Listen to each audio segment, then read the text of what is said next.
draft lottery. They should start thanking the draft lottery gods. He's David. I'm Nicole. Anthony Edwards is going to join us. We're going to count in a second. So, and the Celtics, they have issues, and it's more than just the Knicks. Jason Tatum leaves in a wheelchair, not good. No, 3-1 deficits, also not good. Warriors had hoped to avoid falling into that same spot. Didn't go that way. A quick look back at where Game 4 flipped Monday night. We start with the third quarter, and Anthony Edwards somehow squeezes that off with the left. Gets the foul shot to go as well. Later, still in the third, Edwards firing away from outside. He had 16 points in the third quarter, and this is where Minnesota made their hay. They won the third by 22 points, a 17-0 run there. In the fourth, Julius Randle picking up where Ant left off. Randle had 31, Ant had 30, and the Timberwolves take the 3-1 series lead. And let's get into the goal. There he is right there. Anthony Edwards joining us now. Hey, congratulations on this win. The third quarter was obviously a massive turning point, not just for you, but for the team. What was the message at halftime that helped propel what you guys did in the second half? We just didn't look like we came out like we had won a game already, like we had won a series already. And when we came in at halftime, coach told us, like, man, we playing like some losers. You know what I'm saying? Like, we got a loser mentality right now. And we wasn't being aggressive on defense. We wasn't being aggressive on offense. We was just playing so loose. We wasn't attacking the ball or attacking the basket. So we just had to pick it up. Like, you internally, you're a competitive guy. When the coach says you're playing like a loser, what does that do to your competitive spirit? It lifted it. He told me I wasn't defending at a high level. I needed to be better offensively, create for my teammates, create for myself, and be more aggressive. So I came out and tried to do that. You also came out in this game, and we saw you practicing the night very early on. Then you went out and hit the 6 threes in this game, including the buzzer beater at the end of the first half. What was your strategy when it came to the threes tonight? I mean, it's the same every night, man. Let it fly. I work on it, man. Like I told Steph, I was working with him all summer, man. So big shout out, big credit to him, man. You know, so he influenced me to be able to shoot the ball really well. So I went back in the summer and started working on it once I left him, and I got better at it. So just let it fly. See, you hang around with him and you just get better at things. What do you want to say about Julius Randle? 31 points from him tonight. Probably playing some of the best basketball of his career. What's he doing for this team? Man, man, listen, I can't describe. I'm lost for words, man. He was, I think in the first quarter, what he had like 19? I think so. Yeah, finished with 31. He was incredible, man. He was making shots that's like I'm not used to seeing people make on a daily basis. So I told him, I was like, he cold, you know. So it's a famous line we got in Atlanta. He cold. He know it. All right, so look, Game 5, you get to go home to a place that is historically cold, but like in a different definition. You get to go home. You get to try to close out this series. What's up, nephew? What's up, my boy? You said what? You get to go home now. You get to try to close out this series in 5. How do you do it? How do you make it happen? We just got to be aggressive. We can't take no plays off. We know they're going to come out. Like I said, this is a championship DNA team. They battle tested, man. We know they're going to come out and be ready to play, man. So we got to be ready to go. You know, I think the last time we had you on SportsCenter, I think you were fined by the NBA for almost swearing. So congratulations. We made it through. No fines this time. Hey, Let's go. I made it through. All right. We'll talk to you Wednesday. All right. That interview had it all. It did. It really did. Who was he saying hi to? I had no idea. Yeah, it was his nephew, apparently. Okay. But that's something that people say. Anyway, the Timberwolves now up 3-1. Just the third time in franchise history they've had that kind of a lead in the series. They did it in the first round this year against the Lakers and back in 2004 against the Nuggets. Won both of those series in 5. We'll see if they can do that again. Tonight was Minnesota's 10th road playoff win in the last 2 years, the most by any team in that time. Prior to that, the Wolves went 6-27 on the road in the postseason. That was the worst record by any franchise in NBA history. As for the Warriors, they have lost each of their last 3 games after taking Game 1. It's just the second time they've lost 3 straight playoff games under Steve Kerr. The only other time was in the 2016 finals. Remember that, when they lost to the Cavs after taking a 3-1 series lead. All right, we have a developing story, and it comes from New York. Celtics star Jason Tatum had 42 points, but had to be carried off the court after injuring his lower right leg late in Boston's loss to the Knicks in Game 4 tonight.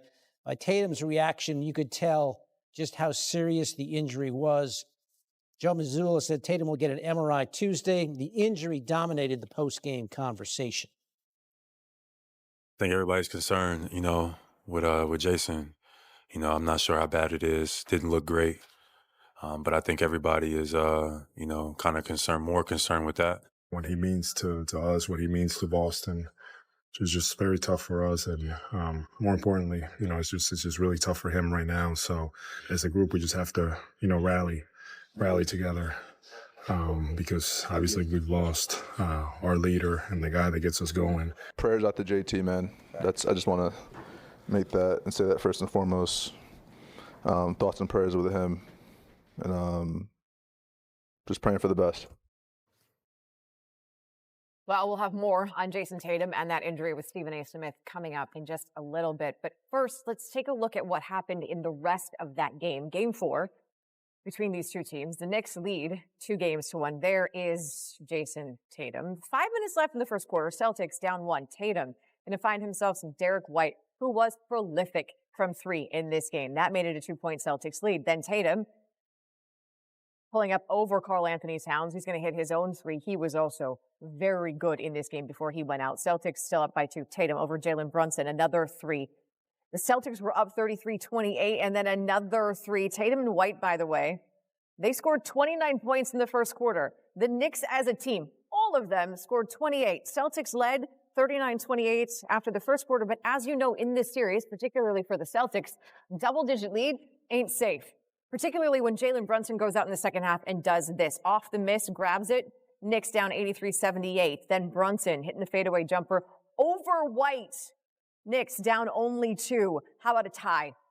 Boom. Knicks 83, Celtics 83. 38 seconds left. Knicks down 2. Watch Brunson.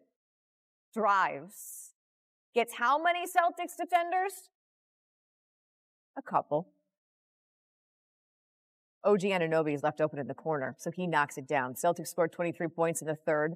Brunson scored or assisted on 25.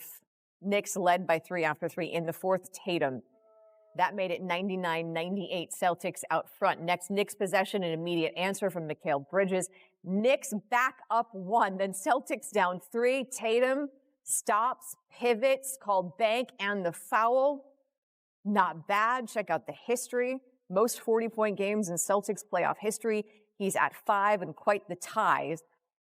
Celtics at 102 after the free throw. Kristaps Porzingis, the victim there of OG Anunoby, knelt the Knicks back up 3. Then Brunson crossing over Al Horford. Knicks up 5. Bridges making it 111-104. And then this happened. Out of the timeout, the next Celtics possession, Jason Tatum tosses it to Jaylen Brown. OG Anunoby steals it. And then that is the moment right there. Tatum holding the lower right leg. Seems to make the normal move. No contact, obviously something is tweaked. He's going to have that MRI. Tatum, 42 points. Celtics down after that, 113-104. The wheelchair, the emotions, and then, the air completely out of the Celtics. Brunson stepped back 3 over Brown. Brunson had 39 points, 12 assists, and a big Knicks win, 121-113. I think it was a sense of urgency, desperation, just knowing that we have a great opportunity and we're playing a really good team. There's always time to learn for us. And so we got to make sure that we're never satisfied and just having that student mentality. What did you make of Brunson's performance and how he was able to take over that game? Honestly, do we all expect anything less? I expect nothing less from Cat. He gets to the fourth quarter. He's a bad man when it comes to the fourth quarter and clutch points. So I know we've said it before, but you get in those moments, we all trust our talent. We know we all do.